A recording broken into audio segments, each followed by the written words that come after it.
신명기 4장 15절로 31절 봉독하겠습니다. 시작.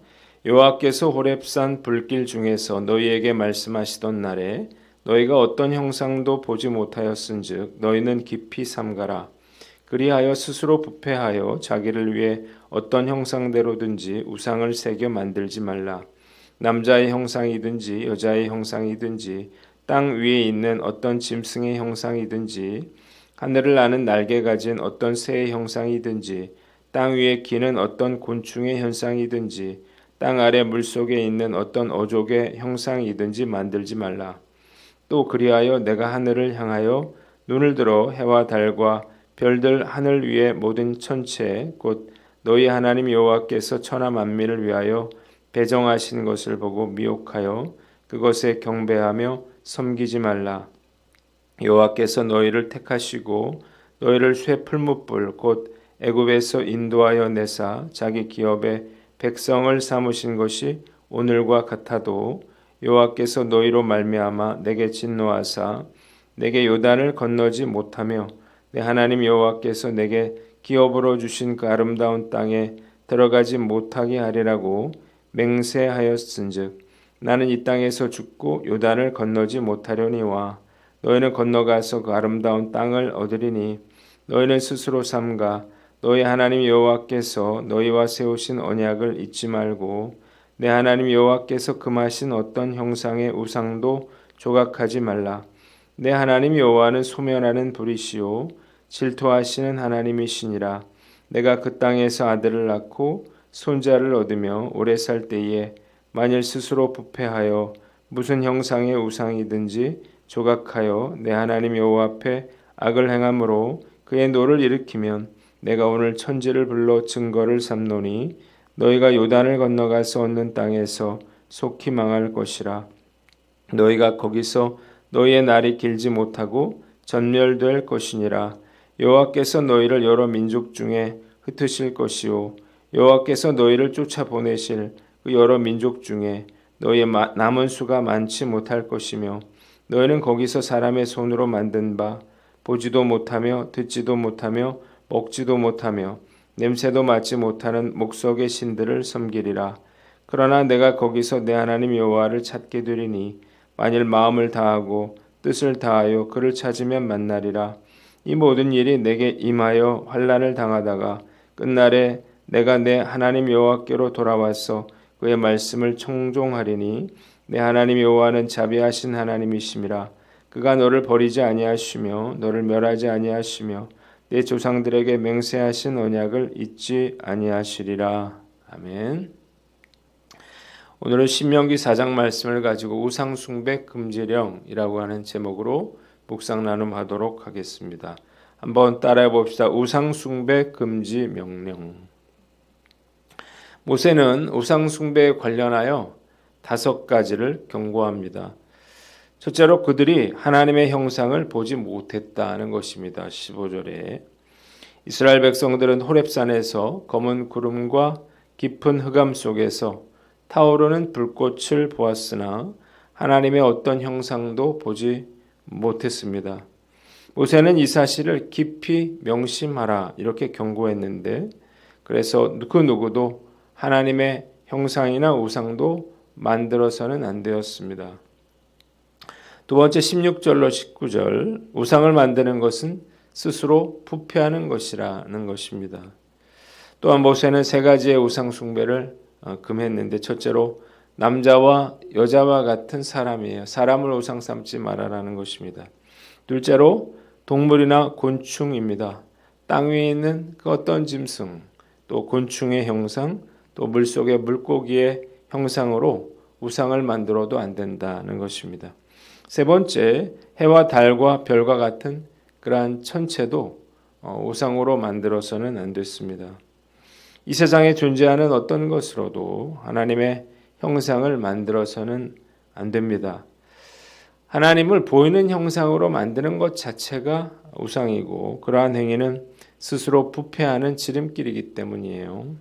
부패하다라고 하는 단어인 샤트라고 하는 말은 파괴된다, 또 썩었다, 아주 못쓰게 된다, 파멸된, 타락하게 된, 부서진 것, 이런 것들을 의미하는 뜻인데, 우상 숭배는 우상 숭배자를 파멸로 이끌어 가는 것입니다.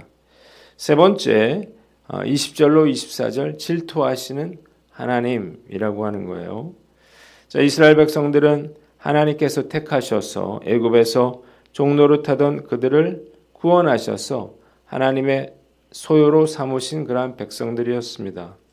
그런데 안타깝게도 불신앙과 불순종으로 백성들은 가나안 땅에 들어갈 수 없었고 모세도 예외는 아니었습니다.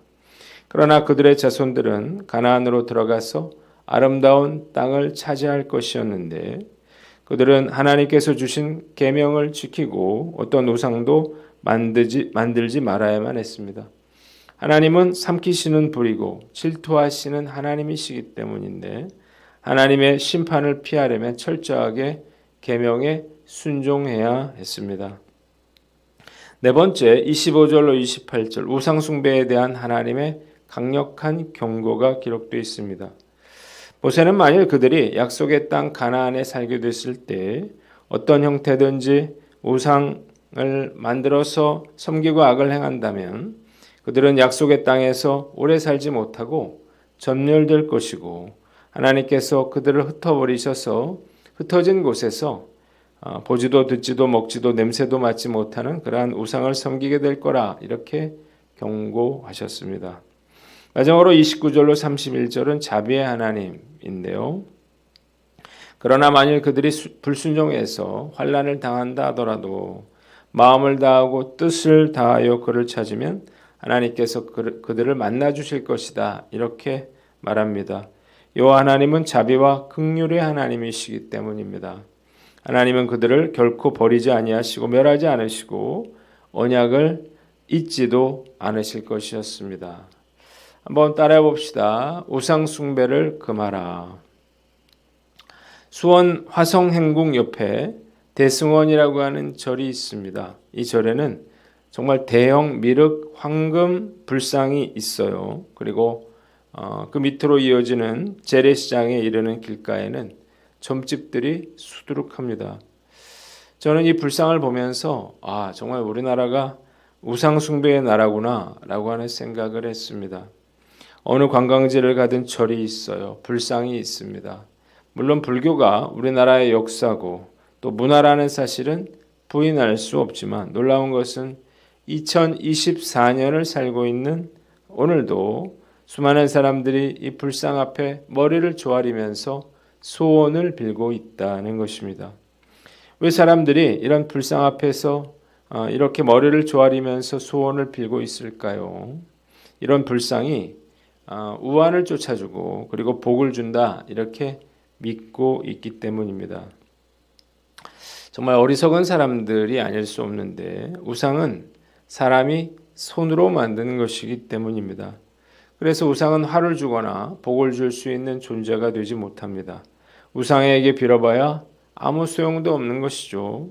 우상은 나를 위기로부터 구원해 낼 수도 없고 또 복을 줄 수도 없습니다. 오히려 우상 숭배는 화가 되는데요. 하나님께서 우상을 미워하시기 때문에 우상을 심판하실 때 그 우상과 함께 심판받게 되는 것입니다. 그러나 우리가 단순하게 우상을 나무나 돌로 깎은 것이라 이렇게 생각해서는 안 되는 것입니다. 16절 말씀을 보면 우상 숭배는 자기를 위해 만드는 것이라 이렇게 나와 있어요. 우상 숭배의 본질은 자기 사랑입니다. 여로보암이 금송아지를 만든 것은 자기의 권력을 유지하기 위함이었어요. 그리고 이스라엘 백성들이 금송아지를 새겨 만든 것도 이 금송아지가 자신들을 지켜주고 그리고 축복해 줄 거라고 이렇게 믿었기 때문입니다. 이스라엘 백성들은 성적인 쾌락을 위해서 아세라 신을 섬겼고 돈과 물질을 얻기 위해서 바알을 섬겼습니다. 바알과 아세라 우상은 현대 사회에서도 가장 강력한 우상으로 존재하고 있습니다.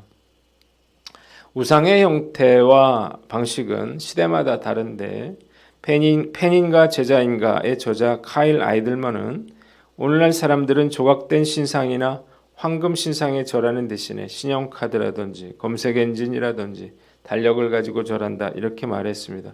그리고 우리의 성전은 웹사이트, 식당, 운동 경기장이 되고 있다 이렇게 말을 했는데 우리가 좋아하는 것이 얼마든지 우리의 우상이 될 수 있다고 하는 것입니다.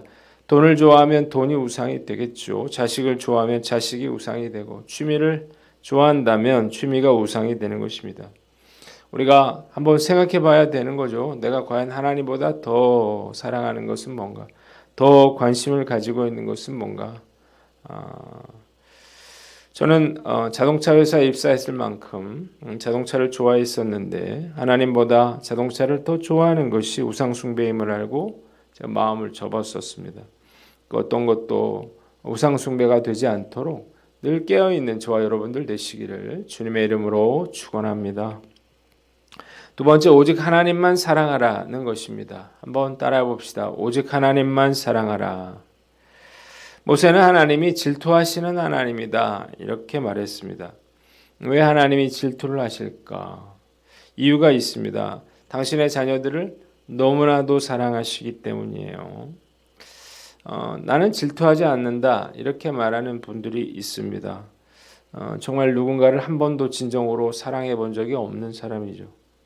내가 누군가에게 온 마음을 다 줬는데 그가 다른 사람을 사랑한다? 그럼 질투심이 생길 수밖에 없는 것입니다. 하나님도 마찬가지죠. 하나님은 예수 그리스도를 십자가에 내어주실 만큼 우리를 사랑하셨는데 만약 우리가 다른 우상을 사랑하고 섬긴다면 하나님은 분노하실 수밖에 없는 것입니다. 하나님께서 질투하실 만큼 나를 사랑한다고 하는 것 자체가 정말로 놀랍고 감사한 일인 것입니다. 내가 사랑하는 여인이 양다리를 걸치고 있다. 이 사실을 알면서도 묵인할 수 있는 사람은 단 한 사람도 없을 것입니다. 이 사실을 안다면 불같이 화를 내겠죠. 그런데 정말 이상하게도 많은 성도들이 하나님과 재물을 동시에 사랑하고 섬기면서도 이것이 큰 문제라고 하는 사실을 잘 모르고 있습니다.